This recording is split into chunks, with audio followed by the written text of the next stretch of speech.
ನಮಸ್ಕಾರ ಎಲ್ಲ ಆತ್ಮೀಯರಿಗೆ. ಇವತ್ತು ಒಂದು ವಿಶೇಷವಾದ ಸುದ್ದಿಯನ್ನು ನಿಮಗೆ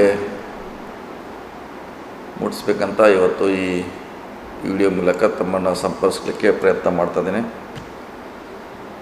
ಬೆಳಗಾವಿ ಜಿಲ್ಲೆಯ DCC ಬ್ಯಾಂಕಿನ ಚುನಾವಣೆ ಅಕ್ಟೋಬರ್ದಲ್ಲಿ ಜರುಗ್ತಾ ಇದೆ.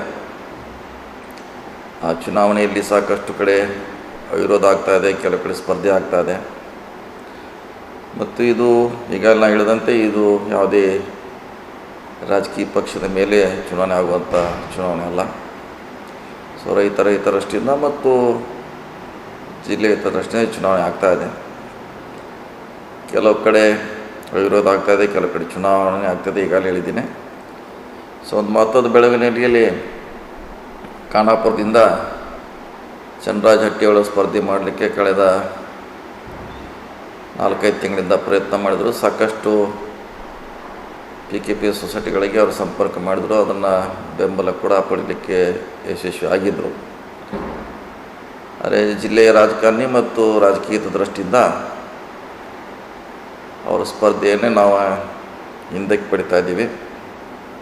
ನಿನ್ನೆ ಅವ್ರ ಜೊತೆ ಸುದೀರ್ಘ ಚರ್ಚೆ ಮಾಡಿದ್ದೀವಿ, ಚನ್ನರಾಜ್ ಅವರು ನಾನು. ಹೀಗಾಗಿ ಅವರ ಖಾನಾಪುರದಿಂದ ಇನ್ನು DCC ಬ್ಯಾಂಕಿಗೆ ಸ್ಪರ್ಧೆ ಮಾಡ್ತಾಯಿದ್ರು. ಆ ಸ್ಪರ್ಧೆಯಿಂದ ಅವರು ಹಿಂದೆ ಸರಿದ್ದಾರೆ.